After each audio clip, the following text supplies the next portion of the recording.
Muling kinilala ang ilang marathoners mula sa iba't ibang panig ng bansa sa Sante Barley Trilogy Run Asia Awards Night.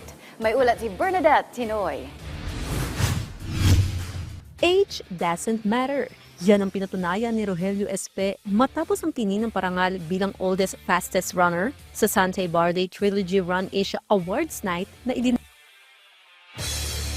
sa Mandaluyong City. Sa edad na 60, nagsimulang tumakbo si Tatay Rogelio dahil sa benepisyong dulot nito. Ngayong nasa 75 years old na si Tatay Rogelio, hindi may kakailan na kaya niya makipagsabayan sa mga kapwa marathoner. Wala, for health reasons. Masaya yung katawan ko, ganyan. Tsaka, I don't look, sabi nila, I look younger than my age. Sabi nila, lalo nga mga bata pag tumatak. Sabi nila, huwag daw akong tumakbo kasi maano daw yung sa tuhod, masakit daw. Sa akin, di naman.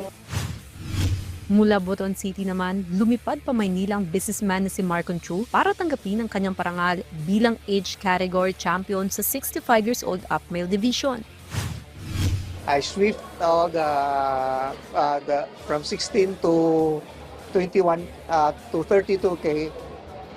I swept the first place. Ngayon hanggang nakuha ko yung first place din ng 42K. As you go older, it's getting harder. But running keeps you going.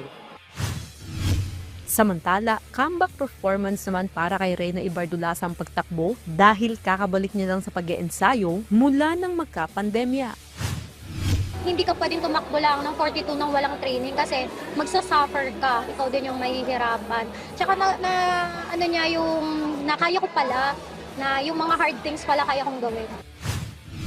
Kabilang sina Reyna, Tatay Roger at Tatay Marcon sa daan-daang runners na binigyang pugay sa awards night na handog ng Run Rio at Sante Barley. Samantala, binigyang pugay din ng PTV Sports Network dahil sa suportang hatid nito sa mga atleta para may palaganap ang healthy lifestyle. Bernadette Tinoy para sa Atletang Pilipino, para sa Bagong Pilipinas.